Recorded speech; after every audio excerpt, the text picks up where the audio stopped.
2 hours later.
Hey, you dorks, this is Gunnar Hansen, Leatherface from the Texas Chainsaw Massacre, and you are listening to The Dorkening. Hi, I'm Brian Johnson, and although you probably accidentally stumbled across it and have no idea why you're watching it, you are in fact watching The Dorkening.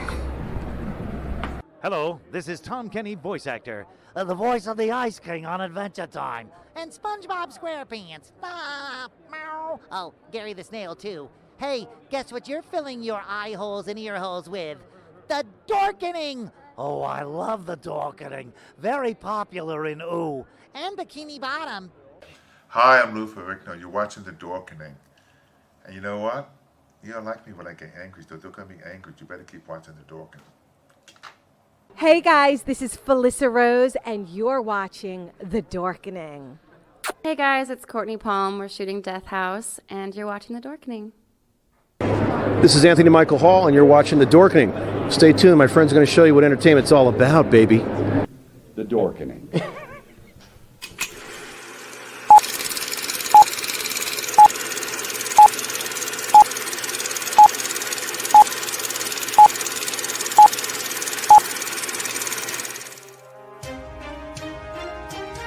The Dorkening and all affiliated shows are not intended for anyone under the age of 18. The following may contain discussions or scenes that have adult situations, graphic violence, nudity, strong sexual content, and graphic language. This show is intended for mature audiences only. Viewer discretion is advised.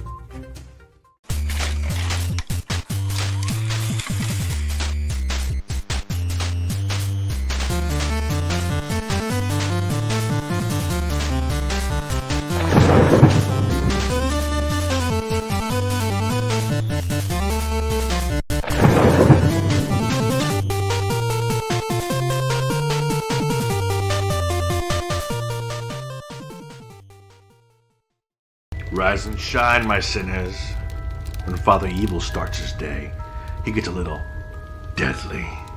Deadly Grounds coffee has the richest, smoothest flavor you'll find anywhere. It's sinfully delicious. Once you go deadly, you never go back. Order yours at getdeadly.com. Coffee's so good, it's scary.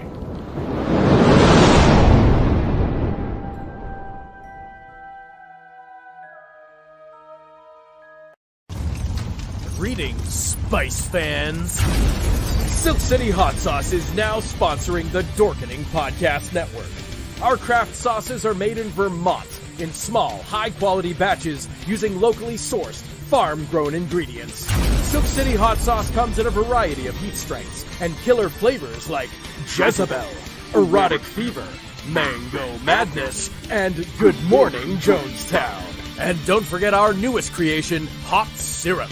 Make no mistake, Spice fans, this is the queen of sweet heat. There's new and unique flavors coming out all the time. Best of all, right now, listeners of the Dorkening Podcast Network can go to silkcityhotsauce.com and use coupon code DORK.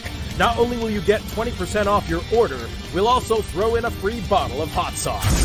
That's silkcityhotsauce.com. Coupon code DORK. Hey, happy Monday, everybody. You're watching Creator Spotlight, powered by the Dorkening Podcast Network. My name's Leo. I'm the monkey behind the keyboard here. We have an awesome show scheduled for you today. And as always, Philip, how's it going, bud? Hey, Leo, how are you? It's good to see you. And we got a great guest tonight. Oh, we do. RW, how's it going? It's going good. Looks like we got Laura Croft along for the show tonight as well. So, Lara Croft, what are you talking about? no, never mind. Thought it was Laura Croft. No, Sorry. that's Jill Valentine from Resident Evil. Like 3. I said, Jill Valentine. That's what I meant. That's right. Here you go. Okay, so our guest, he's an awesome artist, but you also may know him as Andy from Walking Dead. We are talking to the most awesome Jeremy Palko. How's it going, bud? Hey, what's up, everybody? Hey, why is that human talking for Jeremy? Isn't Jeremy the beagle? Oh, Jonesy doesn't want to be on camera. So, how's it going, guys? Good looking dog there. Good looking dog. Yeah, he's a good one. So we know you definitely from Walking Dead, but you're doing a lot of art now. So how's that going? It's going great. Actually, yeah, something I just kind of fell into in the pandemic. I know a lot of people found other things to do because we're all stuck at home, and I decided to paint one day, and somebody asked to purchase said painting, and I took that money and went and bought a whole bunch of art supplies, and ever since then I've pretty much painted every single day. And yeah, it's been a whirlwind because I do this more than I do acting now, and I never would have thought that. So that's crazy. Now, what type of painting do you do? I mean, you said you paint, but that could mean anything. That could be murals, that could be prints, that could be comics. What are you doing? I guess I should specify that I don't really know what I paint. Like whatever I'm thinking about that day, I kind of paint. I've done, canvases, like landscapes are pretty popular, kind of where my mind goes. I've done like I painted that guitar, and there's a landscape piece and a boombox back here, and just kind of whatever I'm really feeling that day, truly. And Now these landscapes pieces you got here, are they based off of real life, or are you doing like, a lot of people do like Lord of the Rings landscapes or Game of Thrones landscapes? Are you doing, or outer space landscapes? What type of landscapes do you do? I mean, basically everything you said, I've done one of each. But nice. I never really planned things out. My room is full of about 200 pieces right now that just, one day I feel like painting a little bit. I changed this, I changed that, I turned it the next day, and I'm like, oh my God, that looks like, like a guitar. So I just kind of add a few details, and voila, I have a guitar. But I've kind of kept that premise of just not knowing what I'm doing and just kind of keep going forward and never like question, or like, again, I never really planned things out. But yeah, I've done quite a few paintings and sold quite a few. And now, I'd mentioned earlier, we're talking about NFTs. I'm starting to learn about those, and seems to be the train to jump on. So I'm slowly taking pictures of all my work, and a good portion of them are online, but it is quite a painful process to take pictures of them, do write-ups, write the Ethereum, how much you want to charge, type thing. So yeah, it's getting very interesting with it. So is there something? Oh, go ahead, Leo. No. I was just gonna say. So I know a little bit about NFTs for the normal person. What is an NFT, and what does it take to create one? I'll give you what I've learned and all the talks I've listened to and the YouTube podcasts and whatnot. Essentially, it's this metaverse that people keep talking about, and you don't realize how quickly I think we're kind of getting there. There's so many people that are so much happier online, than they are in the real world. And it's become like a horrible reality that, the pandemic kind of kicked us out of doing things, going to concerts, going out with your friends. A lot of people resorted to these Zoom type things, and now you can purchase things in these, metaverses. But from what I've come to know, and, as an artist, kind of just starting, what you can do is kind of invest in these pieces as if they were stocks. For instance, I take pictures of the artwork, I post them as NFTs, and I make them, like a limited amount, like only 10 copies of, say the guitar back there. And, I don't charge a whole lot, like $3, $10, something like that. And the hope is that one day that those become a rarity. So the people that purchase these early on, $3, $6, eventually can sell these things to other people that might find the artwork interesting. Now, I think some people approach it straight business, and, other people like myself just want to post some artwork, and, if somebody was to pay for it, great. If not, who cares? Because, it's just a way to show people what you can do. But, why not do it, I guess, is the ultimate reason I'm doing it. So, but yeah, I think that's kind of where people are going with it, create clubs and projects and hype each other up and say that, oh, these, the rare apes that you keep hearing about, if a celebrity says it's rare, then someone else will buy it. That's kind of what's happening right now, I think. And I don't know, I think they're ironing out some details, but yeah, I think a lot of people are going to want credit for their work and get paid for it. And that's not how it is, unfortunately, in the real world sometimes, where, I can't speak for musical artists. I just know it's not fair for them. And so they're finding a way in the NFT world. And I don't know, it's just a very interesting time to be, in the midst of it. So. Yeah, it's crazy to hear that some of these NFTs going for like tens of thousands of dollars. And it's ridiculously stupid. Like, I don't get it. I've sold about 15 NFTs. So like my work, someone has it, and that's kind of cool. I love it. Like, I'm completely flattered and honored, but like, I don't know why anyone would, spend $1 million on something. I just don't know. But it kind of. I'm sorry. What is an NFT? I'm not familiar with that term. It's a non-fungible token. That's what they call it. It's just a means for a means. So, it's a way to, I don't know, decrease inflation on prices. I don't know, but it ultimately just seems like people are attempting to write their own kind of stocks or checks. Like, hey, buy this for $3, and you get Snoop Dogg to buy it for $10,000, and if Snoop has it, then I'll buy it for $100,000. And that, every transaction is a percentage to the OpenSea and a percentage to the original artist. So it's, it has this potential of snowballing into, Oh, wow. So I didn't realize that. So you put out an NFT. Yep. And you sell it for, like $3, but then Snoop Dogg falls in love with it, buys it for $10,000. Yep. So the person that bought it from you gets a cut, and you get a cut as well? Yep. I get 10% of every transaction.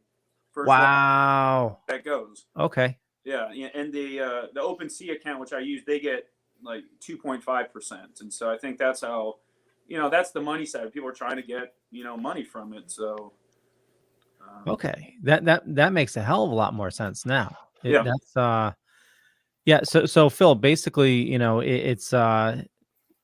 it's only like about a year old or 2 years old NFTs, and is it a specific website and stuff that you go through, Jeremy? This is one of the main ones, and it's the only one I know. You'll hear the term gas fee a lot, and that means that you purchase the space, I guess.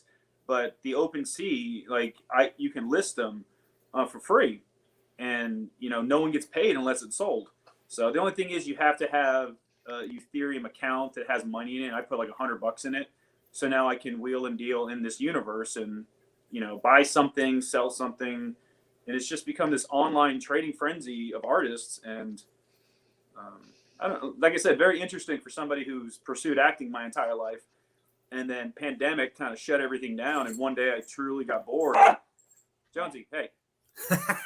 I'm in an interview, man. Shut up. Yeah. And so I just started painting. And, I got to do a couple of conventions and tours this past year, and kind of got out there and got, it's been really cool, positive responses. So And- two things. One, were you, did you take art in school or anything, or is this you were just bored and you're like, see if I can do this? Absolutely 100% bored. Wow. So like you had no training. You just were like, I wonder if I can do this. And you became Bob Ross. What's weird is I watched a lot of Bob Ross as a kid and no one else did. And I was like fascinated by it. So I still watch Bob Ross episodes, but it's so weird because I always looked at people that talked about art and looked at art and, art history. And it was just, talk. And now I really have a found respect for this. And it's impressive. Like the people I've met just, online and, through the actual art shows I've done here in Atlanta. It's a really interesting, cool group of people I'm slowly getting to know a lot better about. So last year before the pandemic hit, or maybe it was 2 years ago, it's hard to, everything's a blur, but it's blurred.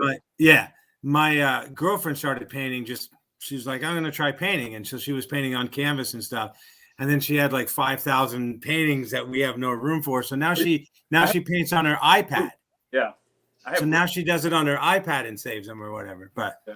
But now these NFTs, are they like, I'm still confused. Is that like a digital file or something? It is what's called a minted edition. So say the Mona Lisa, for instance, and, there's one physical copy in the real world, unless you're a conspiracy theorist of some sort. But in the meta universe, there is only maybe like 5 digitally minted copies that, 1 of 1 or 1 of 5, 2 of 5, 3 of 5, whatever. And it creates this rarity and scarcity in the universe. And so someone can say, oh, I've got a screenshot of the Mona Lisa. And someone else will go, well, I have the 3rd edition of it and I could sell it for $5 million on the metaverse. That's where we are literally crossing into other dimension or other, Web3, they're calling it. So, but what's stopping somebody from just making copies of these files? Hey. My dog will let me talk. They use what's called a blockchain, and I guess this blockchain is its own universe, but there's only 1 of them or 2 of them or something like that. And in that universe, things are only 1 of 1 or 2 of 2. Like you can't copy them in the universe, and they're all digitally stamped or VIN numbered or whatever you want to call it to, I guess, keep the rarity about and keep the scammers out. So, gotcha. Yeah. So from what I understand, I mean, people can copy the image, but there's no ownership of it. It's kind of like them just pirating something. It's there's no ownership on their end. Where once it's on the blockchain, it's tracked that way. And like you mentioned, the gas fees. The gas fees with Ethereum is, for a transaction to take place, there's computers that have to do the computations in the background. And that's where you get into the crypto miners, because they're doing the computations for those gas fees. Yeah. Yeah. Crypto's where it's at. And now NFTs. Every Super Bowl ad was a crypto commercial. Yeah. And we're all watching the game. We're just we still have no idea what it really, really is, Well, I just know I bought in on Shiba just at the right time, so I'm Shiba all the way. Okay. How old were you when you got the acting bug, and what was that training, schooling and stuff like? I mean, I always had this bug to kind of want to act. I guess 3rd grade when I did my first play, but growing up in Seattle, I didn't have any friends that did any sort of theater or any kind of acting. So I never really got into it until college, I'd say, when I kind of took my first acting class. I'd been playing sports my whole life, thought I was going to go play football somewhere, and, typical jock, blew out my knee. And then the second time in college, I blew out my other knee, and that's when I decided to just kind of give up on sports altogether. Took my first acting class, did a few plays.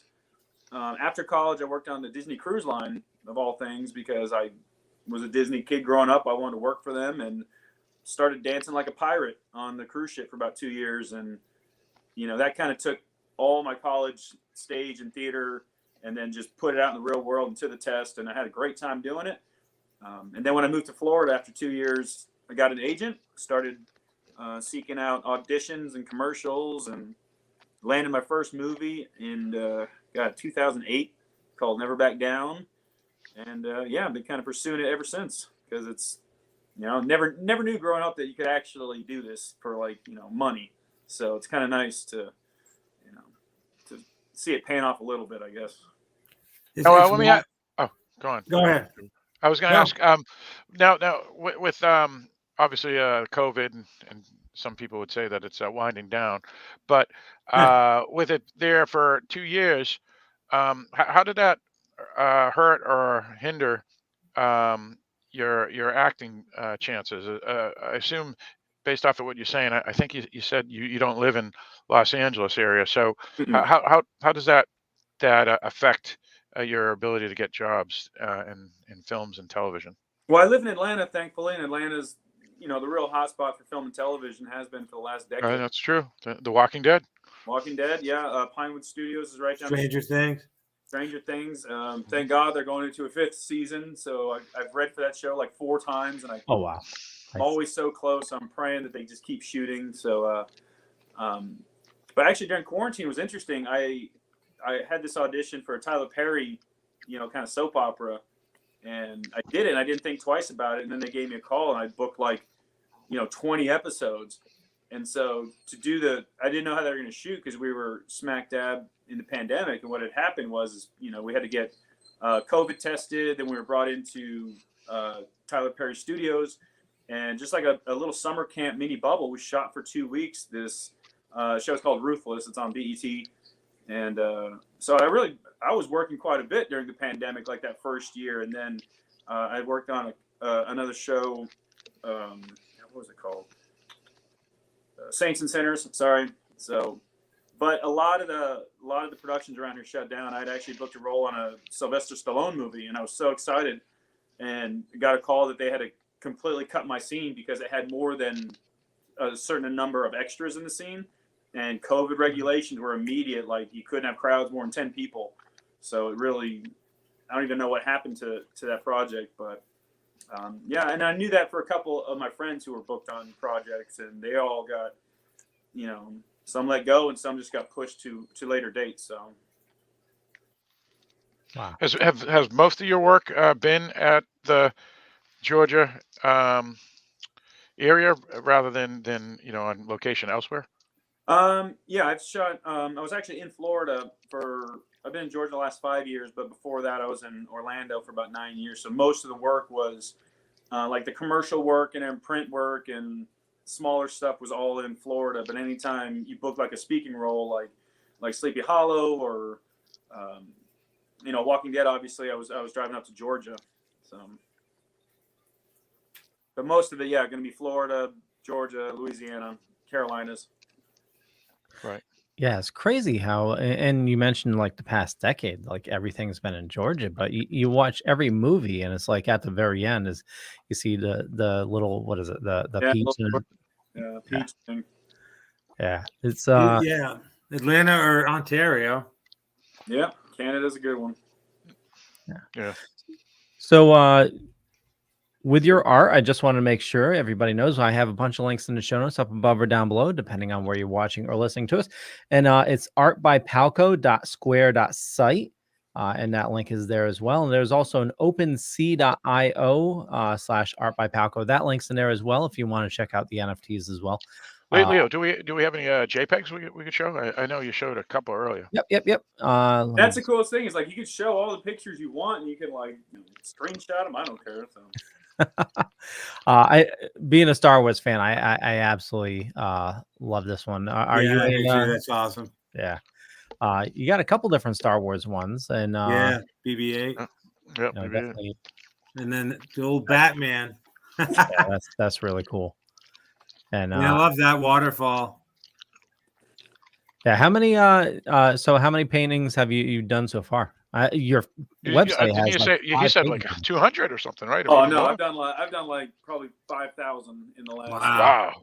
Like some of them, I've got stacks upon stacks I'm looking at right now, and it's weird. I just can't stop. Like every day. Like I just go to, I've been to Michael's so many damn times. Like I never thought, like, you know, I also just turned 39. So I'm like, I'm 39 years old and I go to Michael's all the time. So not where I thought my life was going, but I tell you what, I couldn't be happier, having a blast. And like I said, like I post most of my artwork kind of weekly on my Instagram for sure, and my Facebook. And you know, it's kind of weird because I'm starting to have to tell people, like, first come first serve. You know, because somebody be like, oh, it's really cool, I'd love to like purchase that. And be like, I'm sorry, my mom already stole it. So it's been a really cool kind of problem to have, but.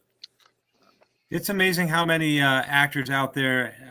I mean, right now I can't remember any of their names, but like Gene Hackman, let's just say, they retire from acting and then they pick up this love of painting. But you didn't retire yet, and you picked it up or whatever. But I'm saying it's just amazing how many actors also are painters or whatever. It's amazing how, you know, I've met a few kind of cool artists along the way here, and they've told me about it being a process, and it's like this soul searching kind of thing. And as cheesy as it sounds, I want to be like, yeah, sure, but you know, they're really hitting on the head. But I've noticed that like the correlation between, you know, acting and art can be quite similar if you take that mindset, and the fact that like when you paint, like I think Bob Ross kind of just always said happy accidents, and I never really took that to heart. But what that means is kind of like when things don't go your way, you know, go with it. And you know, with acting, it's always like you try to get it perfect every time you try to, and I think that hinders a lot of people. I know it did for me for a while, thinking you had to do every scene 100% correct or one way.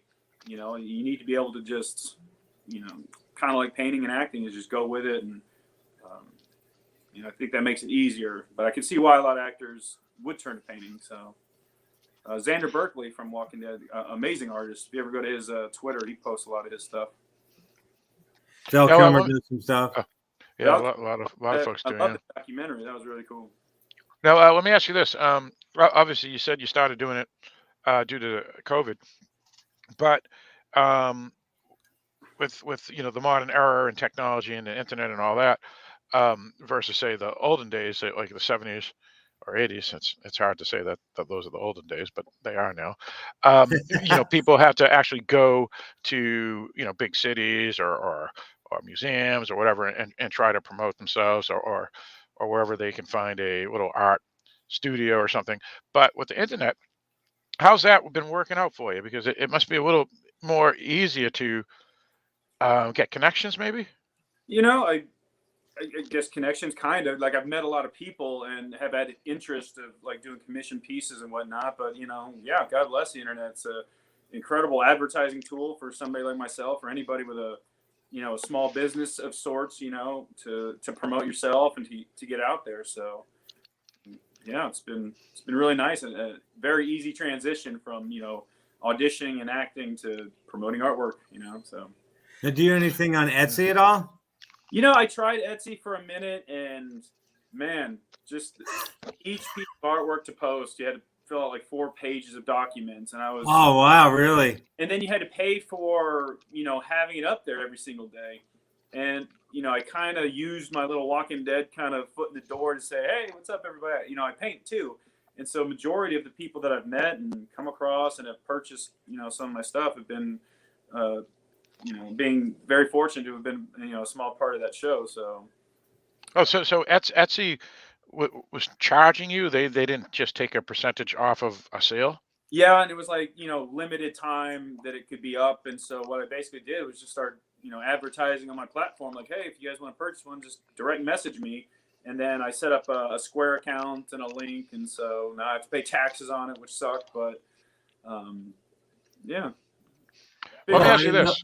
I didn't know that about Etsy. I mean, I'm not there all the time, but every now and then you find something. But that's weird that they charge you every day to have something there. I'm like, I mean, I don't know. Like I checked it out like about 1.5 years ago, and you know, I wouldn't say I researched it too much. I just knew that posting elsewhere was a lot easier for me to do it there than opposed to Etsy.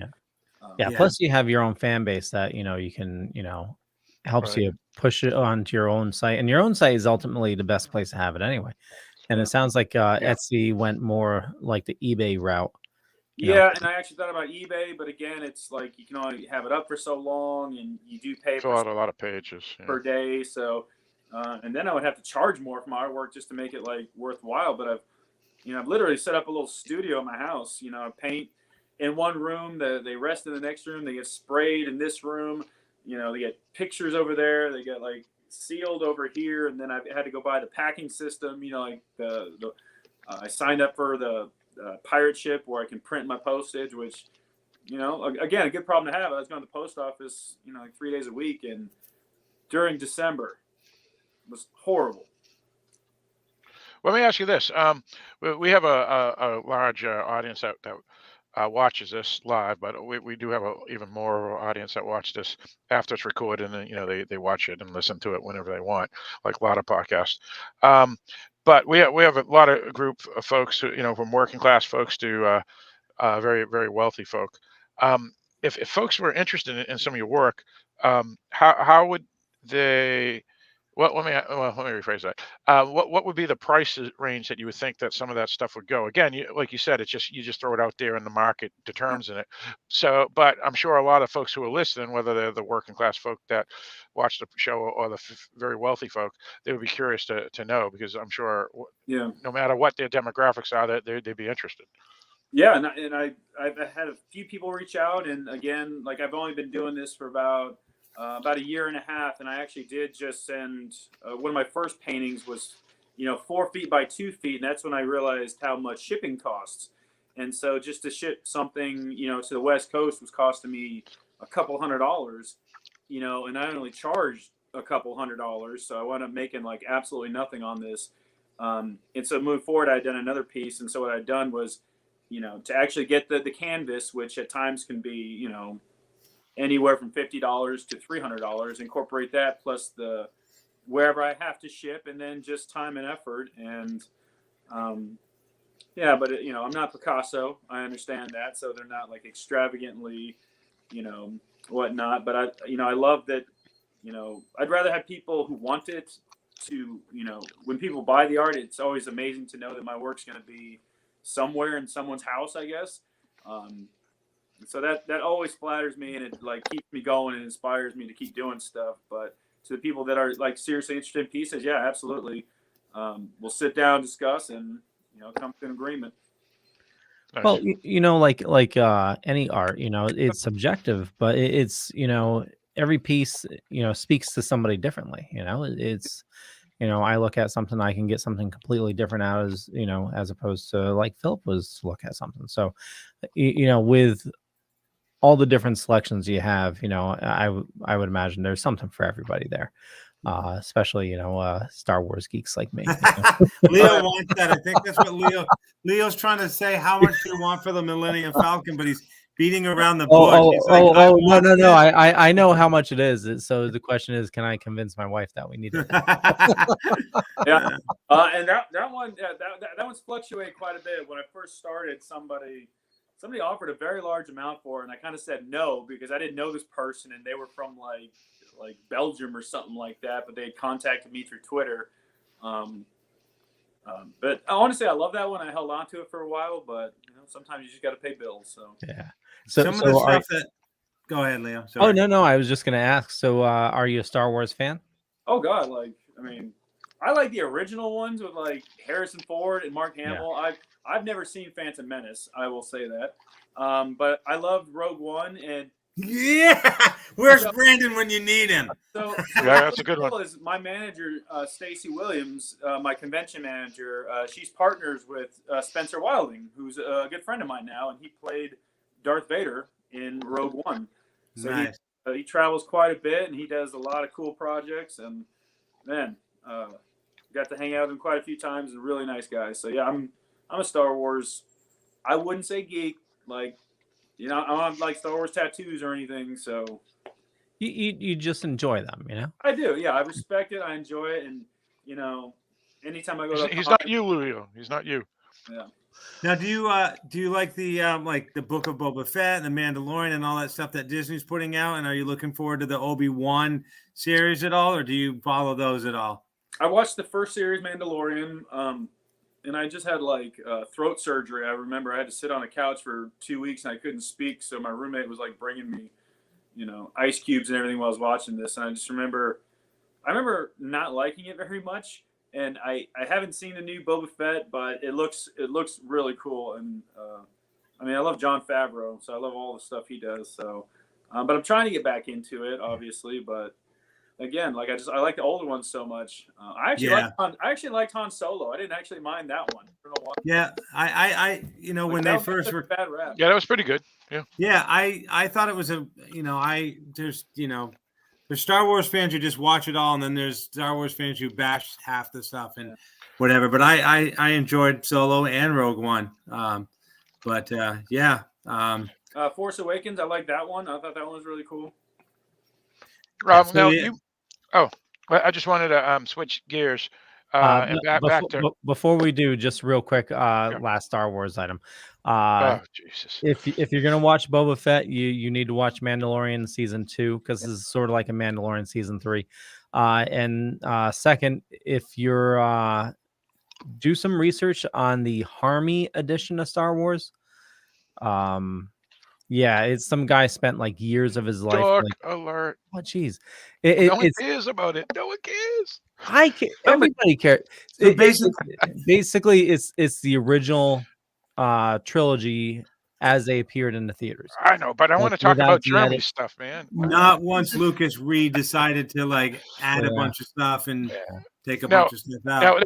Now let's get back to Jeremy. I want to talk about Jeremy stuff. I don't want to talk about Star Wars or whatever. Thank you. Hey, if you keep it up, I'll start talking about Taylor Swift, and you know how that'll be, because I'm a big Taylor Swift fan. But Jeremy, let me ask you this: you mentioned something about conventions and stuff. So do you go to various types of conventions, art conventions, or is it genre conventions, or is it all sorts of conventions? And can people obviously meet you there, get autographs, maybe even look at some of your artwork? Tell us all about that, and any events that are coming up for you. Yeah, absolutely. I've been lucky enough, because of The Walking Dead, travel quite a bit, for Comic-Cons, and some of the other actors from the show are there, and I've been lucky enough to do some very big ones like Rhode Island Comic-Con. I've been welcomed back there a couple of years in a row now. I probably saw you there. I was there this year. Yeah, Rhode Island's a great one. I've done also with their alternate reality company. I've done Colorado Springs, but I've done, everywhere from Canada to England to, Washington, California. But it all been acting stuff, kind of, meet and greet, sign some Walking Dead, pictures. And but just this past probably year and a half, I've been bringing my artwork with me. And so it's been really cool to get people's impressions, especially people I've met numerous times. And, you're not going to come up to me and buy my autograph 5 times, and I'm not offended by it. I don't care. But to show the artwork's been really great. And, again, seeing the same people over and over, you kind of become friends with these fanatics of other shows and stuff, but they're kind of cool enough to swing by my tent. But artwork has been new and a lot of fun to bring around these Comic-Cons. I just did Rhode Island, which was amazing. I was right next to Lou Ferrigno the entire weekend. Oh, nice. And Tom Arnold was like right behind me with David Karn and David Koechner, from Whammy. Nicest guy. So that was a lot of fun. I got one coming up. I'm actually heading to Savannah this next weekend on a whim. A friend of a friend is doing a haunted mansion paranormal con or something like that. And they had an actor from The Walking Dead, and apparently they couldn't make it. So they asked me to come, and I was like, I got nothing going on this weekend, so we're going to make a nice little vacation out of it. And Savannah Haunted Paranormal Con, I'll be there this Saturday just for the day. And then doing a local one in Sonoya where they shoot The Walking Dead called The Camp, which is like their 3rd or 4th year, maybe 5th year. And they're really so awesome and so great. I'm really looking forward to that one into May. And then probably Rhode Island Comic-Con in November. So it's kind of on the list right now, but we'll see. Maybe more will pop up, and maybe work will pick back up, and I'll have to cancel a few. Who knows? Yeah. So do you actually bring your art to Rhode Island Comic-Con? I dropped off for a second for some reason. Yes. Like I said, it's been like my 5th year doing the con, and this was the first year I brought my artwork, and it was I packed my suitcase, like 2 of them, 50 pounds each, full of artwork, and but yeah, it was really cool, and I basically sold them all, so it was really nice. That's awesome. You worked with Cooper, right? Oh, Cooper Andrews? Yeah. Yeah, Coop. Love Coop. Yeah, I did one con. I cosplay at cons, and I did this one in Idaho, like 4 years ago, maybe 5 years ago. It's again, my head's a blur. And Cooper was there, and he just seemed like the coolest guy. He's a big fun-loving dude. I tell you, man, awesome guy. Yeah, 6 months after the Idaho con, he was at Walker Stalker in Boston, and he had like this huge line, and I just was walking by and kind of waved to him, and he was like literally signing an autograph and was like, "Yo, come here," or whatever. So it was like he remembered me from 6 months ago, and it was just pretty cool. But yeah, good dude. Yeah. So obviously, a lot of people recognize you from Walking Dead, Vampire Diaries, Ruthless. What do people come up to your booth the most to have you sign? Generally Walking Dead stuff, and it's that one show that's really, I'm always flattered when people come up with posters, and the posters have like 50,000 signatures. Yeah, that's worth something. Yeah, and there I am. I'm signing next to like Denai, or I'm signing next to like Norman Reedus or Andrew Lincoln or something like that, and I'm just like, that's awesome. Like, I'm completely flattered that I got really lucky with Andy, like the character. Like, I had read for the show probably a good 5 or 6 times, up until that season. And they were all for one-liners, kind of, day players and stuff. And I remember reading for Andy, it was the first time I had to do like 2 like really heavy scenes. And they wanted to see 2 takes, so you kind of do contradicting scenes, contrasting takes, just so you can show them you can do something. And when I got the call, I did not know that it was going to be like a 3-year kind of stint on it.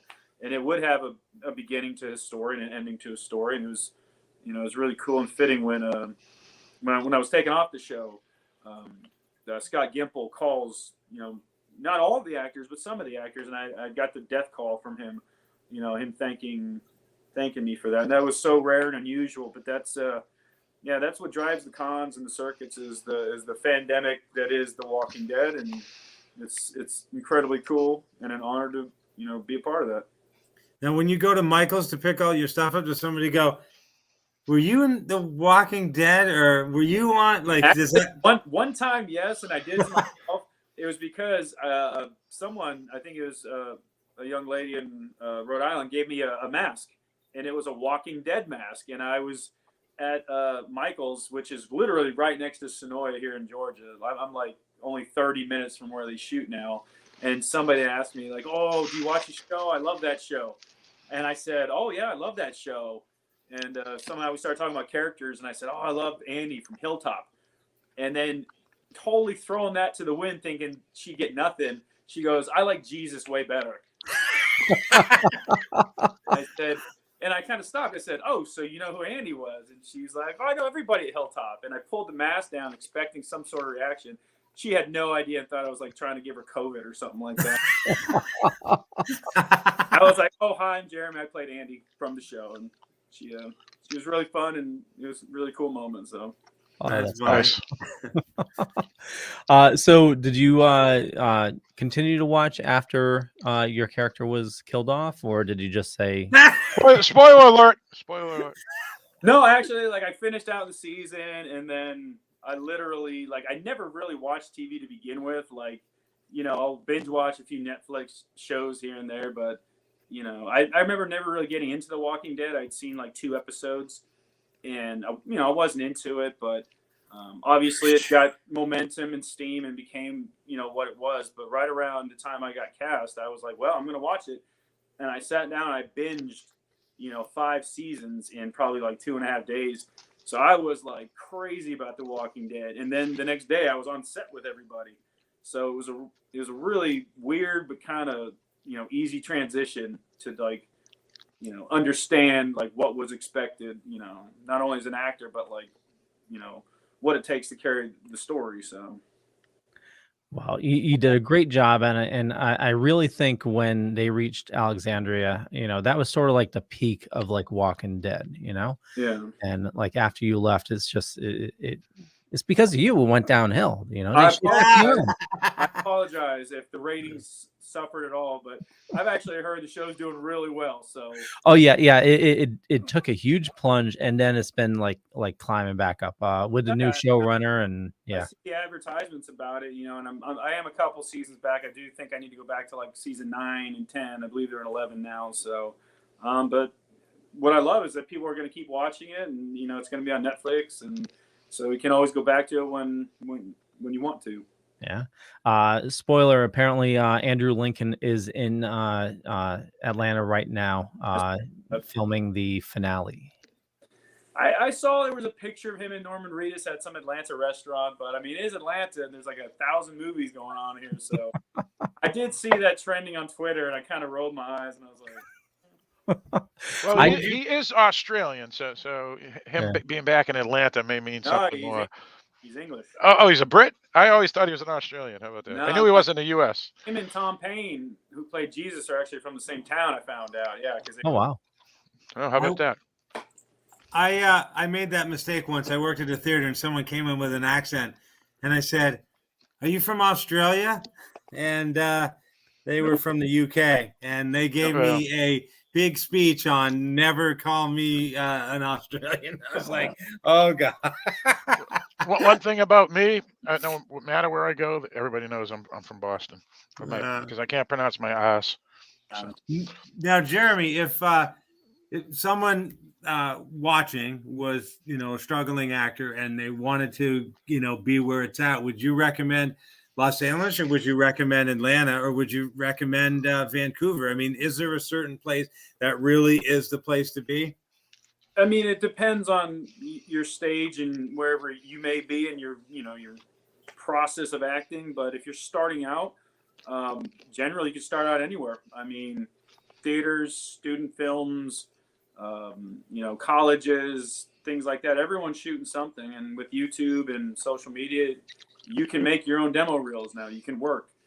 For anybody who wants to learn about the process of like production, which I found to be extremely helpful, is I was an extra for years. For 10 years I worked as an extra. I remember one time I did a con, and they were like, Jeremy Palko from Magic Mike, over the loudspeaker, and I was like, what the fuck? Like, I was literally a background extra in Magic Mike. But I learned a lot watching people like Matthew McConaughey on set, and Steven Soderbergh work. So I advise anybody who wants to really get into it to be an extra, to learn, be a stand-in, see how things are working. Get an agent. Obviously, that's the next thing, and then they will submit you on auditions, and everything else is going to be up to you. And there's 1,000,001 ways to learn how to act and to act. So seize every one of those opportunities you can. So you never know which one's going to pan out. Yeah, but I'm saying, do you think Atlanta is more where it's at than Hollywood is now, or no? No, don't come to Atlanta. I'm just kidding. I have a lot of friends here that are like, man, don't bring any more people here. But I would say Atlanta's kind of the new Hollywood. Yeah. It all comes down to money and tax dollars, and where is it cheaper to shoot, and where does the sun stay up the longest? And Georgia is that place, and I'm very fortunate for that. I think LA is obviously never going to go away. That's California, it's Hollywood. There's a studio system there that's set. New York is a fantastic place to find work. Obviously, if you got the means to go to Vancouver, Ontario, or even Chicago, Minnesota areas seem to be blooming and blossoming with a lot of work. So, yeah, nice. But Atlanta's definitely up there as the new Hollywood, or the young Hollywood. So nice. Yeah, I've been doing it for 35 years, and I've been work on independent movies all the time. And 1 minute I'm in a scene acting, and the next minute I'm holding the boom, because that's the way it is. Yeah. But by doing that, you learn the whole process of everything. So it makes it really nice. But I see a lot of people on set fooling around and talking. I'm like, dude, shut up and pay attention. You can learn so much, but you're so just sit there and you can take it all in, and you learn so much by watching everybody do what they do. So I think That's ultimately it. Is you're always going to learn something new by going out, because every project is ultimately different from the other one. I mean, there's going to be an aspect of it that you take from it, and good experiences, bad experiences. You got to be there to witness it and to learn it. So yeah, get on set, be an extra. Yeah. Atlanta, LA, anywhere. We spoke to Eric Roberts last week, and he was actually recently in Atlanta filming Royal was it Gemstones, not Royal the Royal Gemstone, or the Righteous Gemstones. Righteous Gemstones, yeah. And he said they're going to be filming season 3 in Georgia as well. Have you read for that, or have you thought about? I read for season 1. They were actually out in North Carolina at the time. My friend Josh McHale, he got a good part on that. He played like this Jesus gothic freak, and he's like dancing and everything. It was absolutely hilarious. But yeah, that's a funny show. Eric Roberts, that's so funny. My very first Comic-Con, I went and did this Comic-Con, friend of a friend, and I hadn't done Walking Dead yet. I had done Bloodline on Netflix, which I thought was the greatest show in the world, and it is a fantastic show, but people don't know it at Comic-Cons. Anyway, Eric Roberts was my neighbor, and man, he just looked like he didn't want to be there, first of all, but he was very, very polite, and I was a huge, obsessed, best of the best fan. Growing up as a kid who took martial arts, who competed, at tournaments and everything, Eric Roberts in Best of the Best was one of his best performances, I'm going to say. Awesome. Totally. It was the best of the best. Yeah. Best of the best. I watch Righteous Gemstones with my wife. That show absolutely friggin' hilarious. It's just amazing. This season, they de-aged John Goodman, and it's just insane. I mean, it looks like he stepped off the set of Roseanne. It's just crazy. Yeah. That's good. Wish someone would de-age me.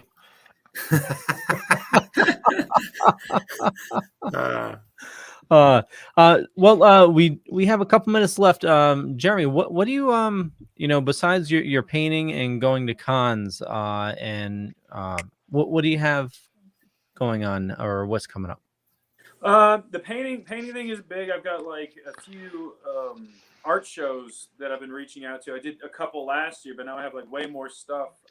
So the art shows become really important to me, but acting equally as important. And as the new year kicks off, auditions are thankfully coming back. They always take a unfortunate hiatus over the holidays, which are, a pain. But yeah, just like the next actor, I'm trying to get the next job. So yeah.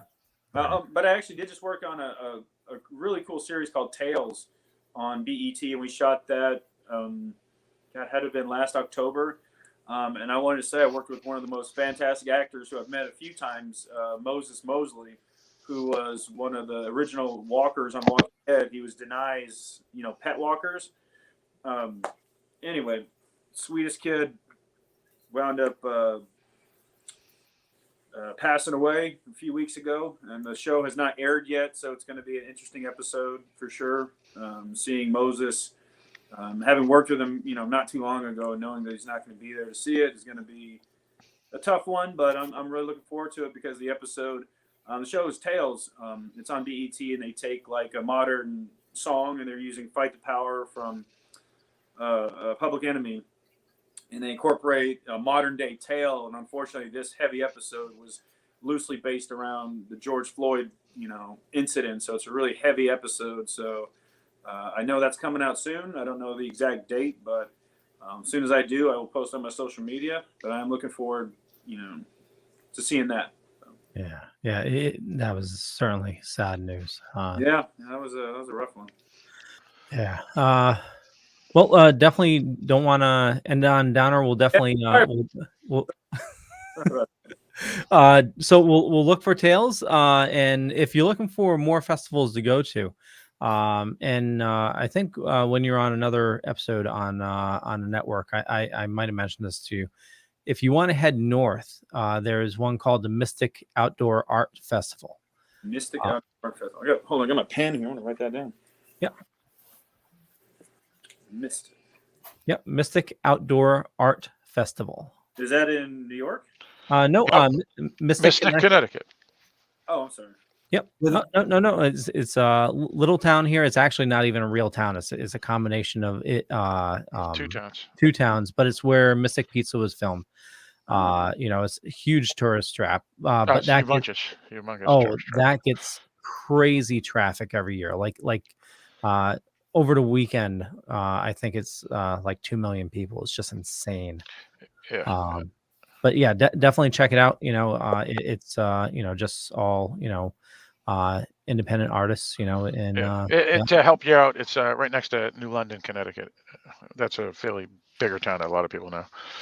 Yeah. Virginia Beach Art Festival. Thank you, Billy. Oh, there we go, Billy. That's another one. Yeah. Yeah, like I've written at some of these art festivals, and it's always kind of cool to just show them my stuff and see what they think. And so, it's kind of like acting. You get the thumbs up or the thumbs down. So we'll see. Well, fingers crossed for you. And definitely everybody watching, check the show notes up above or down below, depending on where you're watching or listening to us. Art by Palko. And you can also get his art in NFTs right now. So, if you're looking to get into that, your OpenSea looks like it's real easy for somebody to get into.